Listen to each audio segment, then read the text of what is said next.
তারপরে শতকোটি দরুদ ও সালাম বর্ষিত হোক আখরি নবী আহমদ মুস্তাফা হযরত মুহাম্মদ সাল্লাল্লাহু আলাইহি সাল্লামের উপর। বসিরহাট জীবনের প্রথম আসলাম, এসে এত ঐতিহ্যবাহী একটা মাদ্রাসা, এই মাদ্রাসায় এই পবিত্র দিনে আজকে আমাকে এখানে আমন্ত্রণ করার জন্য শুভেচ্ছা ও অভিনন্দন জানাচ্ছি এবং ধন্যবাদ জানাচ্ছি। বলার অনেক কিছু, বর্তমান দেশ স্বাধীনতার ৭৪ বছর পতাকা তুলে দেওয়ার পরও বলার অনেক কিছু থেকে যাচ্ছে। যারা দেশ, সমাজ, সংবিধান সম্বন্ধে জানে তাদের কথা আমরা জানি না। যে আমার সামনে যারা বসে আছে তারা দেশ, সমাজ, বর্তমান পরিস্থিতি সম্বন্ধে কতটা ওয়াকিবহাল। একজন অমুসলিম ভাই আমাকে প্রশ্ন করছে, তোমাদের নবী তোমাদের কাছে কতটা প্রিয়? তো মজা করছে, তোমাদের নবী তোমাদের কাছে কতটা প্রিয়? আমার উত্তর দেওয়ার পালা, তো আমি সুন্দর করে আস্তে আস্তে করে উত্তর দিলাম। কি উত্তর দিলাম? একটা শিশু মুসলিম পরিবারে যখন জন্মগ্রহণ করে, শিশু জন্মানোর পর থেকে কানে আজান দেওয়া হয়। তারপর শিশুকাল থেকে যৌবনকাল, যৌবনকাল থেকে বার্ধক্যকাল, তারপরে মৃত্যুর সময়, জানাজার সময়, এই সামগ্রিক যে জীবনযাত্রা, সেখানে আল্লাহর সাথে সাথে আমাদের প্রিয় নবীকে আমরা স্মরণ করে থাকি। তাই আমাদের স্ত্রী, পুত্র, কন্যা, পরিবার, আত্মীয় স্বজন, পৃথিবীর সমস্ত সুন্দরবন একদিকে, আমার নবী আমার একদিকে। আমাদের কাছে কেউ যদি জিজ্ঞাসা করে তুমি নবী সাহেবের জন্য কি করতে পারো, তো আমি মুফাক্কিরুল ইসলাম বলি, আমি ইসলাম ধর্মের একজন অনুসারী, আমি আমার নবীর জন্য এই হাতকে মুখের ভিতর ভরে দিয়ে কলিজা ছিঁড়ে বাইরে আনতে পারি। এরকম ভালোবাসা আমাদের মধ্যে আছে। ফ্রান্স বলে একটি দেশ, যে দেশ নবীকে অবমাননা করবে কার্টুন আকারে, আজকে এখানে প্রশাসন, এসপি, এসডিপিও, আইসি সহ মানে আধিকারিক যারা দেশ পরিচালনা করে তারা বসে আছে। আর মহারাজ সাহেবের মতো একজন ব্যক্তিত্ব, অন্য সম্প্রদায়ের একটা প্রতিনিধি বসে আছে, আর আমার সম্প্রদায়ের ওলামায়ে দ্বীন বসে আছে। তাহলে তো আমাদের মধ্যে মিল মহব্বত ভালো হওয়ার কথা। মহারাজ সাহেব আছে, আধিকারিক আছে যারা দেশ চালায়, আমরা আছি, তাহলে ওরা কারা? এই লোকগুলোকে কোথা থেকে জন্মগ্রহণ করলো যাদের এত দুঃসাহস, যারা আমার নবীকে নিয়ে, আপনার নবীকে নিয়ে একটা কার্টুন আকারে পোস্টার ছাপে, আবার সেই দেশের সরকার বড় তাদের দেশ, যেমন আমাদের নবান্ন প্রশাসনিক দপ্তরের হেড দপ্তর, ঠিক তাদের দেশের হেড দপ্তরে ওই কার্টুনকে বড় করে ছাপিয়েছে। দেখ, ভালো করে বললাম, ভারতবর্ষে আমাদের কাউকে এই ঘটনাটাকে সমর্থন করে আমাদের দেশের প্রধানমন্ত্রী ধিক্কার জানিয়েছে যে না, ওখানে যে মাস্টার সাহেব মারা গেছে বা এই যে সামগ্রিক ঘটনা, আমরা ফ্রান্সের পক্ষে আছি। জানতে হবে আমাদের অনেক কিছু বিষয়। এই সাহসটা আসার আগে কি কি করুন আপনারা জানেন দেশের পরিস্থিতি। এর মধ্যেও আমি আইনের কিছু কয়েকটা কথা বলবো, যে এই জিনিসগুলো থেকে মোকাবিলা কিভাবে করা যায় সেটাও বলি। আইন বলছে, এই যে কিছুদিন আগে উত্তরপ্রদেশের একজন পুলিশ দাড়ি রাখার জন্য তাকে সাসপেন্ড করে দিয়েছে। দাড়ি কেটে এসো, না হলে তোমার চাকরি থাকবে না। ভারতবর্ষের যে সংবিধান, এই সংবিধানের একটা ক্লজ আছে, সেই ক্লজে বলে আছে রিলিজিয়াস কন্ট্রোল, মানে রিলিজিয়াসকে, ধর্মকে কন্ট্রোল করবে, তার জন্য একটা আইন আছে। আর এই সংবিধান প্রত্যেকটা রাজ্যকে আলাদা আলাদা পাওয়ার দিয়ে রেখেছে।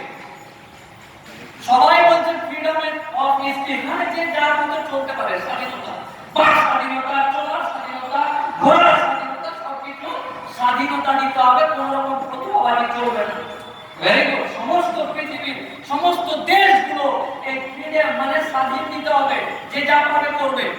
আমাদের দেশে যেমন স্বাধীনতা দিয়েছে, বেশ কিছু আইনে ছাড় দিয়ে আপনার মোহর দেওয়া বউকে আপনার গ্রামের লোকজন দেখে আসা খরচ খায়রাতি করে যে বিয়ে শাদী করেছেন, আপনার স্ত্রীকে যদি আমি হাত ধরে টানাটানি করি আর টানাটানি করার পর থানায় যায়, থানা বলবে পরকীয়া আইন পাস আছে, মানে যে যার বউকে নিতে পারে, আমি কারোর বউকে কারোর সাথে হাত ধরে টানাটানি করতে পারি, এটা ভারতের আইন, সুপ্রিম কোর্টের রায় আছে।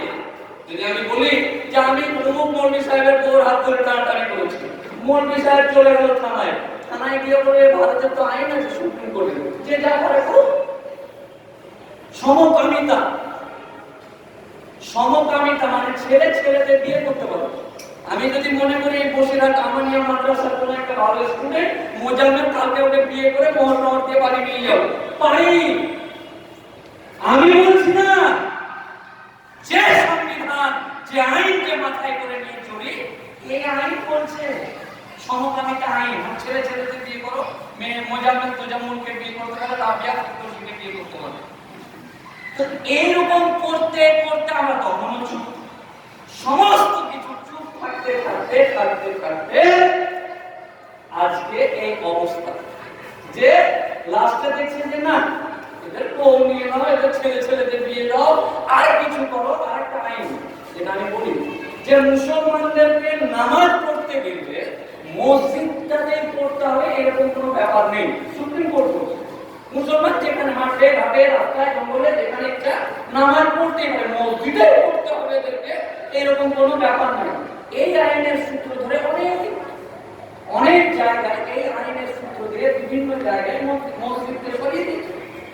এই আইন যেদিন পাস হলো সুপ্রিম কোর্টের, তথাগত রায় একজন রাজ্যপাল ছিল পশ্চিম বাংলার, মেঘালয় থেকে আসছে এরোপ্লেনে, এয়ারপোর্টে এসে একটা মসজিদ আছে, সেই দিন যেদিন রায়টা হাইকোর্টে পাস হচ্ছে, সেই দিন যেদিন মেঘালয় থেকে নামছে, মসজিদটা ডিস্টার্ব দিচ্ছে, গাড়িটা ঘোরাতে অসুবিধা হচ্ছে, তথাগত রায় রাজ্যপালের বাপ দাদু 14 পুরুষ ওই দিক থেকে ঘোরাতে অসুবিধা হয়নি। যেই দিন সুপ্রিম কোর্টের রায় হলো সেই দিনে অসুবিধা হলো। আমি আপনাদেরকে ধর্মীয় ভাবে আইনের কথাগুলো বলছি। এই আইনগুলোতে এনআরসিসিএ মোহন ভাগবত তিনি বলছেন যে ভারতবর্ষের মুসলিম অন্যান্য মুসলিম দেশ থেকে সুখে আছে। তো এই সুখে থাকার অনেক রকম আইনি ব্যাখ্যা আছে যে কি কিভাবে সুখে থাকে। শুধু মুসলিম কেন, যেটা গোটা ভারতের 135 কোটি মানুষ যেটাতে সুখী থাকে, দেশ সুখী থাকবে। হাতরাসের ঘটনা হলো একটা মহিলাকে কয়েকজন মিলে রেপ করলো, এই ঘটনাতে হিন্দু সুখী না মুসলমান সুখী? তাহলে কেউ সুখী নেই। তাহলে স্পেশালি যদি বলা যায় যে মুসলিম সুখী আছে, তাহলে মুসলিমকে তুমি স্পেশাল ভাবে ভাগ করছো। তো এরকম অনেক বিষয়ে আলোচনা আছে। আজকে যে পবিত্র যে জায়গায় আমি একটা ছোট্ট, আমি ইসলামিক দিক থেকে অতটা বা ইসলামকে বিকৃতি করার জন্য এই উদাহরণ দিচ্ছি না, আমি শুধু একটা উদাহরণ দিচ্ছি।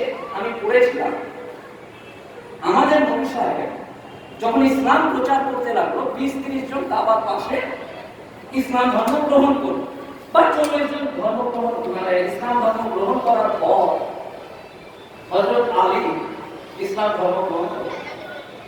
ধর্ম গ্রহণ করার পর বলছে যে না, এরকম লুকোচুরি করে ইসলাম করা যাবে না।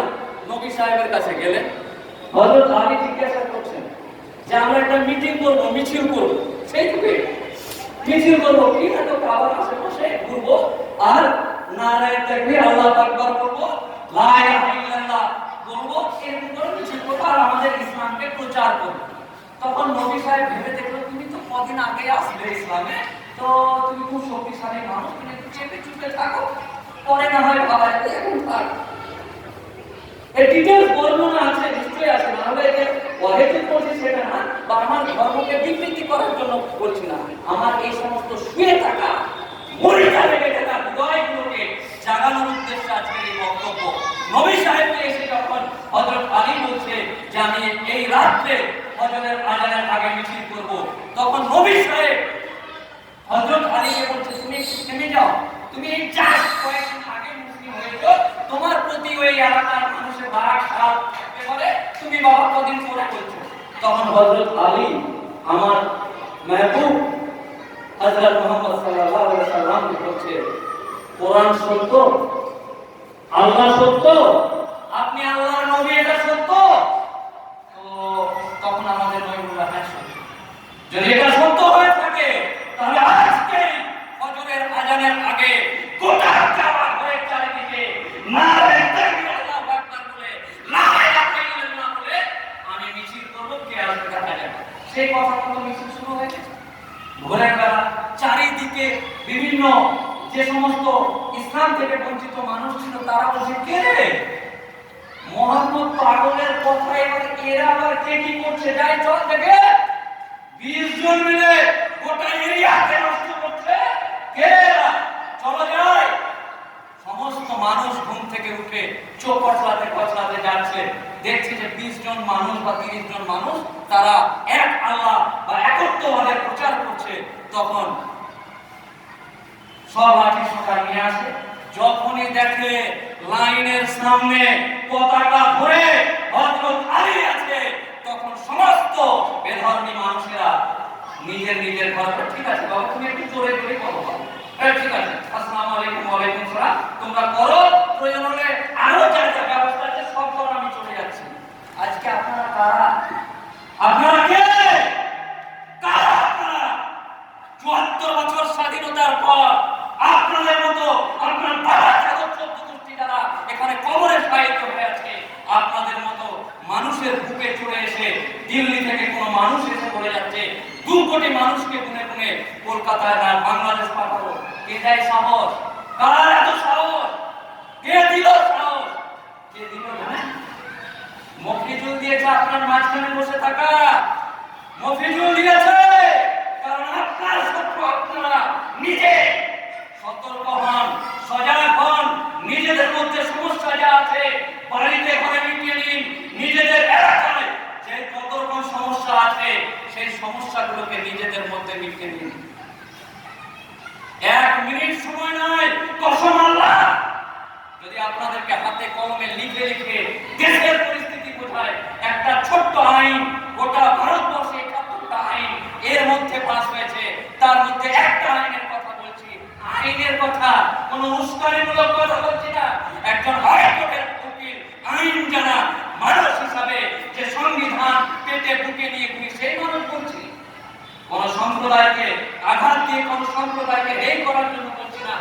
একটা আইন পাস হয়েছে, আমি যদি বাংলাদেশ যাই, আমি যদি শ্রীলঙ্কা যাই, আর মহারাজ সাহেব আর আমি দুজনে ভাবলাম একটা মিটিং করতে যাব, মহারাজ সাহেব আমি শ্রীলঙ্কাতে মিটিং করতে গেলাম, মিটিং করার পর মহারাজ সাহেব আমার কোন একটা জায়গা শ্রীলঙ্কার পুকুরে হয়তো খুব মাছ উঠছে, আমি বললাম আমি খুব মাছ মারতে ভালোবাসি, দিয়ে একদিন বেশি মাছ মেরে নিলাম, আর ভিসার ডেট শেষ হয়ে গেল।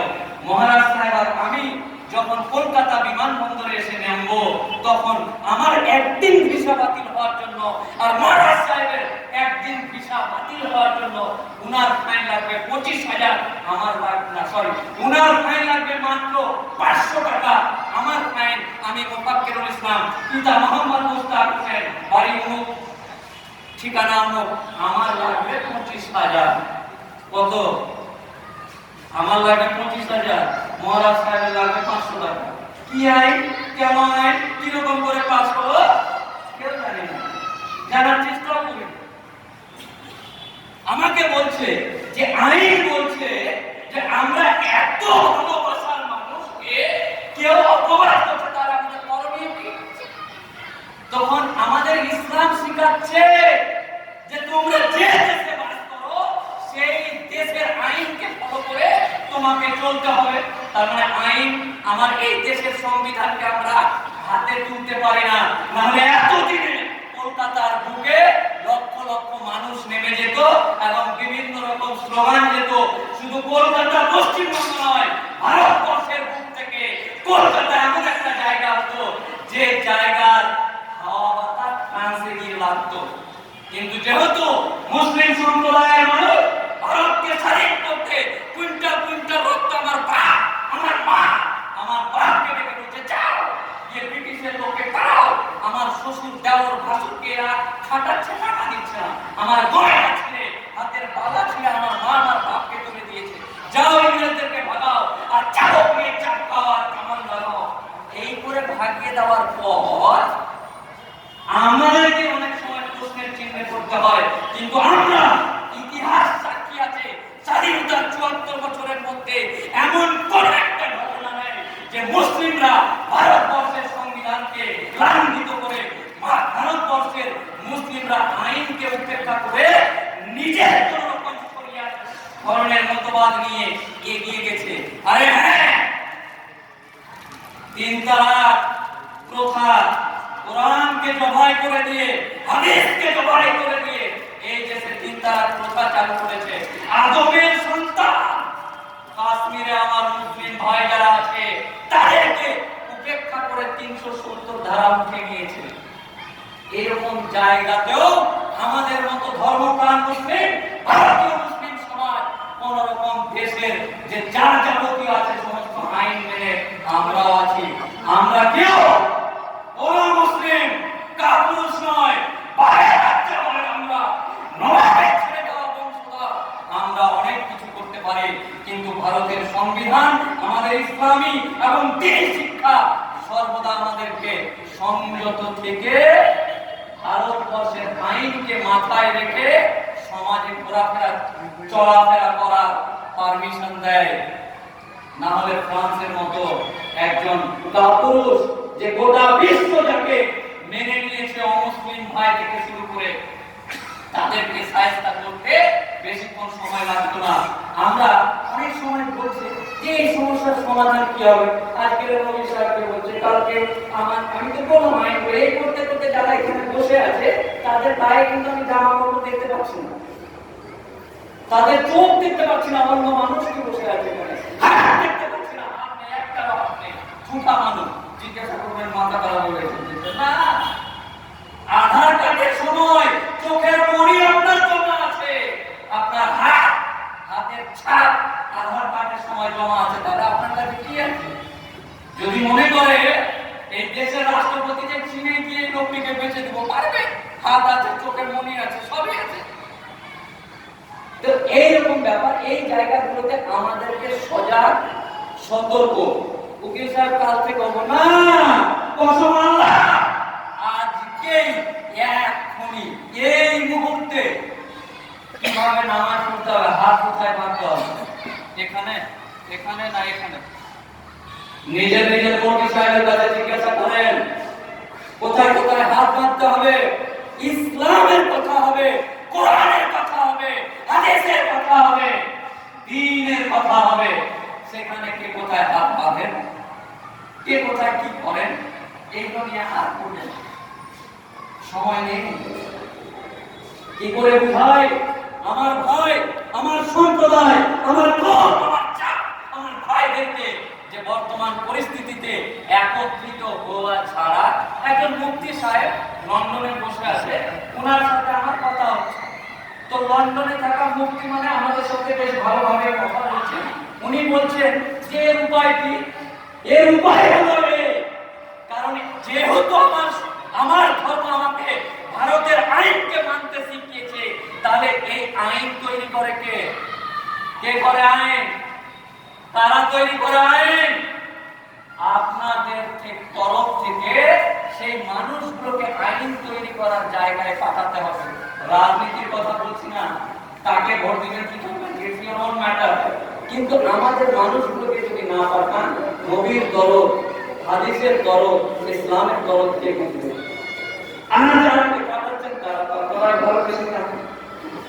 তাই লাস্ট একটাই কথা বলবো, অনেক বক্তা এখানে আছে, একত্রিত হওয়া ছাড়া আজকে এখনই এই মুহূর্তে এক হতে হবে।